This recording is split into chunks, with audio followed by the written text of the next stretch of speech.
Hello everyone, myself Avinash Madhesha, first year MBBS student at GMC Azamgarh. तो पिछले दो videos में मैंने बताया था केमिस्ट्री और फिजिक्स के कुछ स्ट्रेटजी के बारे में। उसके बाद मैंने कुछ दिनों से वीडियो नहीं डाली है, थोड़ी दिक्कत हो गई थी। तो अभी मैं फिजिक्स में अभी आप लोग कैसे अच्छा स्कोर कर सकते हैं, जिन्होंने कुछ भी ना पढ़ा हो या जिन्होंने कुछ ऑलरेडी पढ़ चुका है।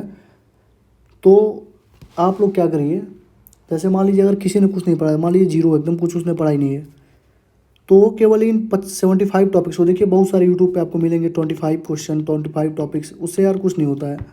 25 टॉपिक्स उन्होंने जितने लोगों ने भी बताया उसमें से बहुत आएंगे तो 5-10 क्वेश्चन ही आएंगे, उससे ज़्यादा नहीं आएंगे। तो अगर आपने ये कर लिया ना 75 टॉपिक जो मैं यहाँ पे बताया हूँ 11th और 12th दोनों को मिला के, तो मिनिमम 140 प्लस तो आराम से आ जाएंगे, क्योंकि वो सारे टॉपिक्स कवर इंपॉर्टेंट टॉपिक्स जो जिससे क्वेश्चन बनते ही बनते हैं। तो चलिए मैं बताता हूँ क्या क्या है, कैसे करना है, क्या क्या है। देखिए 140 प्लस तो आराम से आ जाएंगे अगर इतना आपने कर लिया। जीरो से स्टार्ट कर रहे हैं तो भी ये टॉपिक कर लिए। अगर आपने आपका पूरा सिलेबस कवर हो चुका है तो आप लास्ट में 4-5 घंटे निकालिएगा। आपका तो पूरा तैयारी है तो 4-5 घंटे आप निकालिए। उसके बाद आप बस इसको रिवाइज कर लीजिए। 4 से 5 घंटे निकाल लीजिए अपना, और ये जो हमारे टॉपिक्स मैंने जो बताया उसको आप रिवाइज कर लीजिए। आप देखेंगे नंबर आपके बहुत अच्छे स्कोर हो जाएंगे, आ जाएंगे आराम से। चलिए देखते हैं। ये देखिए क्लास 12 की पहली बात करता हूँ मैं। सबसे पहले स्टार्ट करेंगे गास लॉ से, इलेक्ट्रोस्टैट से। तो उसमें जो क्वेश्चंस आते हैं मैक्सिमम अगर बात की जाए तो गास लॉ से ही आते हैं। गास लॉ में कौन से ट्यूब वाले जो प्रॉब्लम्स होते हैं, कभी कॉर्नर पे रख देगा, कभी फेस पे रख देगा, वो सारे क्वेश्चन आप कर लीजिएगा। 1-2 क्वेश्चन करिए, बाकी सब ठीक है। अप्लीकेशन ऑफ गास लॉ कि लॉन्ग वायर पे आपसे पूछ लिया तो λ/2πε0 ये सब फॉर्मूले जो होते हैं उसको देख लीजिएगा आप एक बार। उसको पहले चैप्टर में बाकी कुछ है नहीं, इलेक्ट्रोस्टैट में फोर्स है, कूलम्ब्स लॉ, ये सब तो सबको आता है, तो उससे अगर क्वेश्चन आएगा तो आप ऑलरेडी कर लेंगे। दूसरी आप आइए पैरेलल प्लेट कैपेसिटर पे। कैपेसिटर से हर साल एक क्वेश्चन आता ही आता है। उसमें क्या पढ़ना है, कम्बिनेशन ऑफ कैपेसिटर पे। Combination of capacitor series combination, parallel combination, ये सिंपल सा बात है। Energy of capacitor, energy half CV², ये Q²/2C, ये सारे फॉर्मूले आप देख लेंगे। और वो देखेंगे आप सेम पैरेलल प्लेट कैपेसिटर, जैसे दोनों तरफ ये प्लस वालों को ऐड कर दिया है या एक तरफ प्लस चेक वाले माइनस को कर दिया है तो एनर्जी लॉस कितनी होगी, वो सारे फॉर्मूले आप देख लेंगे। कनेक्टिंग और डिसकनेक्टिंग ऑफ बैटरीज, इसमें आप क्या देखेंगे कि कोई बैटरी है, कनेक्टेड है तो पोटेंशियल कांस्टेंट हो जाएगा। पोटेंशियल कांस्टेंट हो गया तो वो बोलेगा कि डिस्टेंस बढ़ा दिया गया, तो क्या होगा, तो पोटेंशियल का अगर वो हो गया, पोटेंशियल कांस्टेंट हो गया तो क्या होता है, Q होता है CV, ठीक। C हो जाएगा Q/V, V कांस्टेंट है, C directly post to Q हो जाएगा। अगर चार्ज बढ़ाएंगे तो C बढ़ जाएगा। ऐसे क्वेश्चन जो आते हैं वो सारे आप देख लीजिएगा। उसके बाद potential energy of charges, system पे जो पोटेंशियल एनर्जी होती है वो वाले क्वेश्चन, जैसे 3 चार्जेस हैं Q1, Q2, Q3, इसका पूछेगा सिस्टम का कितना एनर्जी होगा, तो ये आप देख लीजिएगा, इंपॉर्टेंट है। एक आध क्वेश्चन तो इन सारे को आएंगे यार। 75 टॉपिक्स है ना, इसमें से कर लोगे तो 35 प्लस तो आएंगे ही। अब देखिए आइए, ये देखिए कलर कोडिंग ऑफ रजिस्टर। इस साल क्वेश्चन नहीं आया था, हो सकता है इस साल आ जाए, क्योंकि लगभग कंटिन्यूस ट्रेंड बना हुआ 19 के बाद से आ ही रहा है ये। फिर रजिस्टर में आप सीरीज पैरेलल कम्बिनेशन, जो रजिस्टर में सीरीज पैरेलल कम्बिनेशन का फॉर्मूला होता है उसका जस्ट अपोजिट कहाँ होता है, कैपेसिटर में होता है। एक ये देख लीजिएगा। पोटेंशियोमीटर मीटर बीज एकदम कंपलसरी है, इसको तो पढ़ के जाना है। सारा जो उसमें लिखा हूँ कंपलसरी है, लेकिन ये थोड़ा ध्यान दीजिएगा क्योंकि ये क्वेश्चन पक्का आएगा इससे। मोशन इन मैग्नेटिक फील्ड, इसमें आप क्या देखेंगे, प्रोटॉन है, इलेक्ट्रॉन, अल्फा पार्टिकल है, ये सब कैसे मूवमेंट करते हैं, कौन सा सेमी सर्कल बनाएगा, कौन सा फुल सर्कल बनाएगा, किसका काइनेटिक एनर्जी ज़्यादा होगा, मोमेंटम ज़्यादा होगा, ये सारी चीज़ें आप इसमें देखेंगे मोशन इन मैग्नेटिक फील्ड में। Magnetic field in circular loop, इसमें आप देखेंगे कि किसी सर्कल पे मैग्नेटिक फील्ड कितना होगा, μ0/2r, या इसी सर्कल को हमने क्या कर दिया, एक टर्न था, अब इसको मैंने n टर्न कर दिया तो क्या इफेक्ट पड़ेगा, एम्पियर सर्किट लॉ देखेंगे। ये हमको मैग्नेटिक फील्ड से करना है, 2-3 चीज़ें, ठीक है। गैल्वेनोमीटर में आइए। गैल्वेनोमीटर जो पढ़ेगा उसको अमीटर वोल्टमीटर भी साथ में पढ़ना पड़ेगा, क्योंकि गैल्वेनोमीटर से ये मीटर और वोल्टमीटर दोनों पड़ता है। तो संटिंग कैसे करते हैं, कितना का रजिस्टर लगाएंगे, कहाँ पैरेलल कम्बिनेशन होगा, सीरीज कम्बिनेशन होगा, ये देख लीजिएगा, ठीक। उसके बाद आता है चैप्टर नंबर 5, अर्थ मैग्नेटिज्म जो हम उसको बोलते हैं। उसमें आप सिंपल सा फंडा है, बार मैग्नेट के बारे में देखिए, उसका मैग्नेटिक मूवमेंट के बारे में देखिए, कुछ ज़्यादा नहीं पढ़ना है। उसका मैग्नेटिक प्रॉपर्टी में आइए, डायमैग्नेटिक, पैरामैग्नेटिक, फेरोमैग्नेटिक, किसका म्यू परमिबिलिटी किसका वो ज़्यादा होता है, सक्सेसिबिलिटी किसका ज़्यादा होता है, ये सब देखना है, बाकी कुछ नहीं देखना है, ठीक है। EMI में आप कुछ नहीं पढ़ के जाएंगे, लेंस लॉ बस देखेंगे। लेंस लॉ डायरेक्शन कैसे निकालते हैं। और इंडक्टेंस में सेल्फ और म्यूचुअल, बस ये दो चीज़ें देखेंगे, ये EMI खत्म हो जाएगा। ठीक है, मेन इंपॉर्टेंट टॉपिक है। AC में आएंगे, AC में कुछ मत पढ़िएगा, LCR सर्किट जरूर पढ़ के जाइएगा, क्योंकि LCR सर्किट सबसे इंपॉर्टेंट सर्किट है। ठीक है, LCR सर्किट में उसका बाद पावर फैक्टर पढ़ेंगे। ठीक है, ट्रांसफार्मर जरूर देख के जाइएगा, 2-3 सालों से क्वेश्चन लगभग आ नहीं रहे हैं, इस बार पूरे चांस है ट्रांसफार्मर से क्वेश्चन आने के लिए। ठीक है, EM वेव में जाएंगे, बस डायरेक्शन ऑफ वेव्स देखेंगे, वो इक्वेशन दिया रहेगा, उससे डायरेक्शन ऑफ वेव निकालनी पड़ेगी। ठीक है, और C=E0/B0, ये वाली फॉर्मूले हम देखेंगे, बाकी कुछ नहीं देखना है।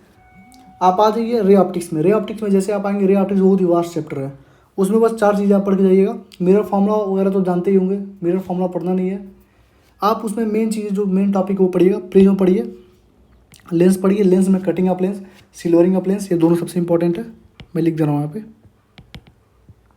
Cutting of lens, silvering of lens, ये देख लीजिएगा। ठीक है, और TIR जरूर पढ़ के जाइएगा, उसमें TIR में आपका वो मिरेज का एक एग्जाम्पल आ जाएगा, ये ज़रूर देख लीजिएगा। ठीक है, टेलीस्कोप में देख लीजिए 3 चीज़ें हैं, माइक्रोस्कोप है, टेलीस्कोप है, टेरेस्ट्रियल टेलीस्कोप है, लेकिन टेलीस्कोप देख के जाइएगा, सबसे इंपॉर्टेंट होता है। आ जाइए बे ऑप्टिक्स में। बे ऑप्टिक्स में बस 2 चीज़ें इंपॉर्टेंट है, YDSC और डिफ्रैक्शन, इन्हीं दोनों से क्वेश्चन आएगा, मैक्सिमम चांस है YDSC से क्वेश्चन आए, हर साल आता है, इस साल भी आएगा। ठीक, आइए डुअल नेचर रेडिएशन में। सबसे पहला चीज़ आइंस्टीन फोटो इलेक्ट्रिक इक्वेशन क्या होता है बताइए, kinetic energy equal to hν - hν0। इससे जितने क्वेश्चन आपके PYQ में दिए हुए हैं सारे आप करके जाएंगे। डी ब्रोगली वेवलेंथ क्वेश्चन आएगा, इन्हीं दोनों से आएगा, इसके सिवा तीसरा क्वेश्चन नहीं बनेगा आपका उससे, डुअल नेचर से। ठीक है, अब हमारा आते हैं एटम पे। एटम में Bohr model of hydrogen atom आप देख के जाएंगे कि बोहर ने क्या क्या मतलब दिया था, एनर्जी का फॉर्मूला, रेडियस का फॉर्मूला, फ्रीक्वेंसी का फॉर्मूला, ये सारी, और लाइन स्पेक्ट्रा है। लाइन स्पेक्ट्रा में लाइमन, बामर, पास्चर, ये सारे आप क्या करेंगे, सीरीज देख कर जाएंगे, नंबर ऑफ स्पेक्ट्रल लाइन्स, ये सारे देख के जाएंगे। ठीक है, रेडियो एक्टिविटी में आप आएंगे, अल्फा, बीटा, गामा, डी के देखेंगे, सबसे इंपॉर्टेंट है। बाइंडिंग एनर्जी देखेंगे, 2 फॉर्मूले बाइंडिंग एनर्जी के याद कर लीजिएगा।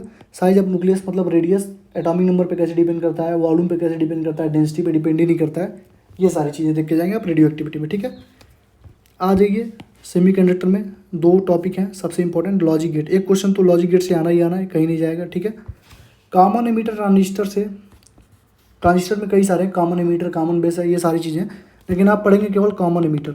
ठीक है, फॉर्मूले याद करिए, ट्रांसकंडक्टेंस के, पावर गेन के, वोल्टेज गेन के, सारे क्वेश्चन इससे हो जाएंगे। ठीक है, डायोड भी बहुत सारे हैं, लेकिन मेनली जो पढ़ेंगे आप जेनर डायोड पढ़ेंगे, अगर टाइम बचेगा तो बाकी सारे डायोड का मतलब फॉरवर्ड बायस, रिवर्स बायस, ये थियरी पार्ट तो आपको याद करना ही पड़ेगा, लेकिन जब डायोड के क्वेश्चन आप लगाने जाएंगे तो केवल आप जेनर डायोड के ही क्वेश्चन लगाएंगे। तो ये हमारा पूरा 12th का था। तो देखिए 12th में टोटल मैंने 30 टॉपिक के बारे में बताया, 30 से कुछ ज़्यादा भी होंगे, 28 लिखा है मैंने, 30 से ज़्यादा होंगे, कोई दिक्कत नहीं है। अभी आपके पास 10 दिन का टाइम है, अगर 75 टॉपिक्स हैं, अगर आप डेली 8 टॉपिक ही कंप्लीट करेंगे ना, डेली 8 टॉपिक कंप्लीट करेंगे तब भी 80 टॉपिक होंगे, और उतने टॉपिक है नहीं, इतना कर लेंगे बढ़िया से। अगर कर लिया 140+ तो बिल्कुल आएंगे, बहुत अगर बेकार और कोई इन टॉपिक से पढ़ के जाता है तो 120 तो बिल्कुल आ जाएंगे, तो कुछ बचेगा ही नहीं ना, इसके अलावा कुछ आएगा ही नहीं। आप देख लीजिएगा, पेपर आएगा मैं मिलवा दूंगा मैं। ठीक है, क्लास 11 में आइए। क्लास 11 में सबसे पहला यूनिट ऑफ मेजरमेंट। देखिए यूनिट ऑफ मेजरमेंट से सारे चैप्टर से, जैसे इंडक्टेंस का पूछ लेगा, परमिटिविटी का पूछ लेगा, सारा मिला के 4 क्वेश्चन हर साल आता है। लेकिन प्योर यूनिट ऑफ मेजरमेंट से एरर आप पढ़िएगा, स्क्रू गॉज, वर्नियर कैलिपर्स, इन दोनों से एक क्वेश्चन पक्का आएगा, एरर से एक क्वेश्चन पक्का आएगा।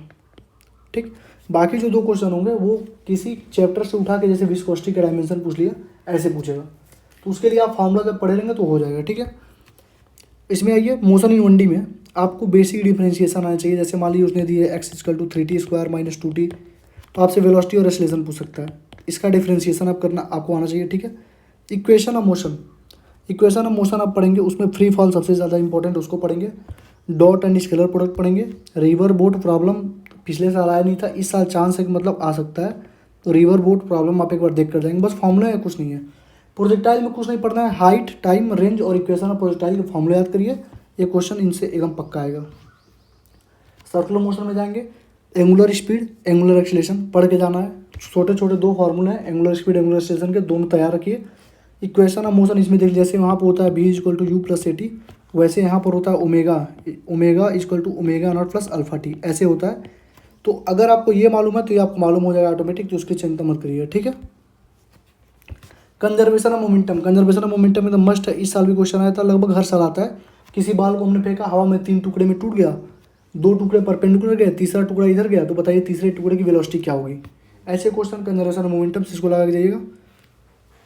न्यूटन्स के लॉ पे जब आएंगे तो second law, force equal to m में dp/dt, ये जरूर देख के जाइएगा, ठीक। और उसमें क्या पढ़ना है एनालॉग में, पुली ब्लॉक प्रॉब्लम पढ़ने हैं। 3 क्वेश्चन मैं अलग से बता रहा हूँ। हैंगिंग चेन, जो चेन हमारा लटकता है वो वाले क्वेश्चन एक करिएगा। मंकी ने मतलब मंकी एक रस्सी पे चढ़ रहा है जिसका वेट 25% है रस्सी के वेट के, तो वो आप एक क्वेश्चन देख लीजिएगा। कटिंग अप स्ट्रिंग, कोई धागा लटका हुआ उसको काट देते हैं हम लोग, तो वो देख लीजिएगा तीनों। ये मतलब एक एक क्वेश्चन मैंने बोला, आप एक एक क्वेश्चन एक करके जाइएगा, ठीक है। फ्रिक्शन में कुछ नहीं करना है, जनरल इंट्रोडक्शन पढ़िए कि स्टैटिक फ्रिक्शन काइनेटिक फ्रिक्शन क्या होता है, और उसके फॉर्मूले बस याद रखिए, बाकी कुछ नहीं करना है। कोलिजन में बहुत सारे कोलिजन है, इलास्टिक इलास्टिक, केवल इलास्टिक पढ़ के जाना, इलास्टिक से चांसेस है आने के, ठीक है। वर्क एनर्जी थ्योरम, वर्क और एनर्जी चैप्टर का सबसे important concept work energy theory, को करके ही जाना है। काइनेटिक एनर्जी एक टॉपिक होगा आपका, काइनेटिक एनर्जी से सारे क्वेश्चन लगा लेंगे। मतलब kinetic energy equal to p²/2 है। मोमेंटम पे क्या होगा, मोमेंटम बढ़ा देंगे 10% तो काइनेटिक एनर्जी कितना होगा, ये सारे क्वेश्चन। पावर के क्वेश्चन करके जाने हैं, पावर ऑब्जेक्ट वगैरह सारे क्वेश्चन करके जाने हैं, ठीक है। सेंटर मास, एक क्वेश्चन फिक्स है, आना ही आना है। सिंपल सा formula m1 x1 + m2 x2 / m1 + m2, centre mass का x1 + x2, ये सेंटर मास का फार्मूला, ठीक है। मोमेंट ऑफ इनर्शिया आप पढ़ेंगे। मोमेंट ऑफ इनर्शिया में वही सिंपल फार्मूले, m² ये सारे फार्मूले हैं। Theorem of parallel axis, theorem of perpendicular axis, ये दोनों पढ़ेंगे आप। टॉर्क जब आप पढ़ेंगे, टॉर्क में कुछ नहीं पढ़ेंगे, जो बैलेंसिंग वाले क्वेश्चन है, जैसे हम लोगों ने नाइफ को बैलेंस किया, या 3-4 ऐसे बना के वो फिगर दे देगा और यहाँ पे एक नाइफ रख देगा, यहाँ रख देगा और पूछेगा, मतलब यहाँ पे बैलेंसिंग करने को पूछेगा, तो टॉर्क वाले क्वेश्चन वो बस करेंगे आप, सारे नहीं करने, ठीक है। और tau equal to r cross f होता है, ठीक है। इसको आप जरूर देख के जाइएगा। डिटर्मिनेंट मेथड से, वेक्टर मेथड से टॉर्क निकालने को बार बार पूछा जाता है, ठीक है।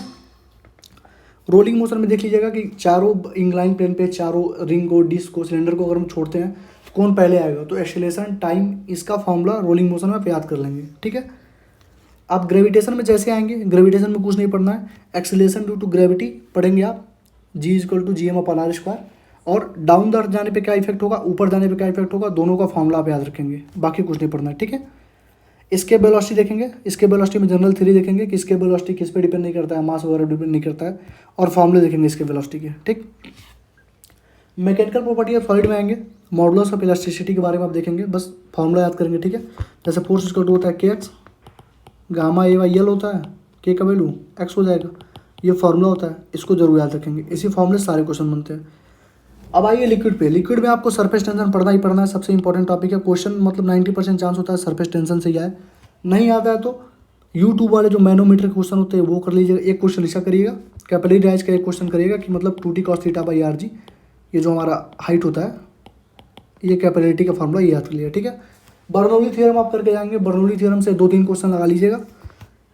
ये क्वेश्चन जरूर लगाइए, बर्नौली थ्योरम से लगता है कि एक झोपड़ी है, उसका छत है, इधर से प्रेशर P इनसाइड है, ये P आउटसाइड है, तो कितने वेलोसिटी से ऊपर उड़ के जाएगा, ये क्वेश्चन मतलब PYQ में पूछा गया है, इसको कर लीजिएगा।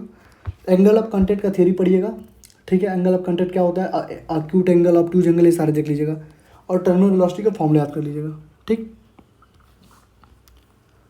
आइए हीट ट्रांसफर पे, मतलब अधिकतर लोगों में देखा यूट्यूब पे बताया कि मतलब मिक्सिंग वाले क्वेश्चन करिए। मिक्सिंग वाले क्वेश्चन मतलब बहुत ही कम चांस है आने के, लेकिन अधिकतर क्वेश्चन जो 95% चांस है क्वेश्चन आने के, वो कौन आएंगे, dq/dt जो होता है k∆t/L, इसी फॉर्मूले सारे क्वेश्चन आएंगे।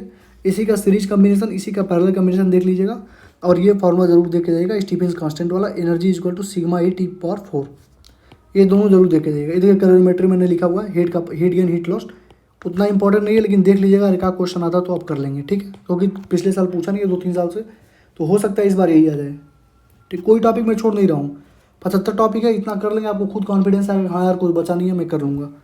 न्यूटन्स लॉ ऑफ कूलिंग इस साल आया नहीं था, शायद पिछले साल आया था, इस साल हो सकता है, चांस है, अगर ये इससे कैलोरीमेट्री से क्वेश्चन आए तो इसी से आएगा। थर्मोडायनिक प्रोसेस में सारा प्रोसेस के बारे में आप जानते हैं, आइसोबारिक, आइसोकोरिक, मेन फोकस होना चाहिए आपका एडियाबैटिक प्रोसेस पे, आइसोथर्मल प्रोसेस पे, और जो भी डायग्राम वाले क्वेश्चन है PYQ में, उसमें वर्क डन पूछा है, इंटरनल एनर्जी पूछा है, उसमें से 5-6 क्वेश्चन आप करके जाइएगा, ठीक है। चांस है उसी में से आएंगे, ठीक है। उसके बाद अगर इनमें से कोई क्वेश्चन नहीं आता तो एक क्वेश्चन यहाँ से तो पक्का आएगा, कार्नाट इंजन से। कार्नाट इंजन में आप इफिशियंसी याद रखेंगे और T1 T2 का रिलेशन याद रखेंगे, सारी चीज़ें आप याद रखे जाएंगे फॉर्मूले, ठीक है। KTG से आइडियल गैस इक्वेशन पढ़ के जाइए। आइडियल गैस की क्वेश्चन पढ़ने के बाद स्पेसिफिक हीट कैपेसिटी पढ़िए आप। स्पेसिफिक हीट कैपेसिटी जब पढ़ेंगे उसमें 2-3 फॉर्मूले हैं, फॉर्मूले याद करिए। डिग्री ऑफ फ्रीडम आपको मालूम होना चाहिए, गामा की वैल्यू मालूम होना चाहिए, CP/CV, ठीक है। मेयर्स फार्मूला मालूम होना चाहिए, CP-CV = R, ठीक। और मीन फ्री पाथ जो लास्ट में एक टॉपिक है, छोटा सा बस एक फार्मूला होता है उसका, ये जरूर याद करके जाइए कि 2 बार पूछ चुका है। SHM में आइए।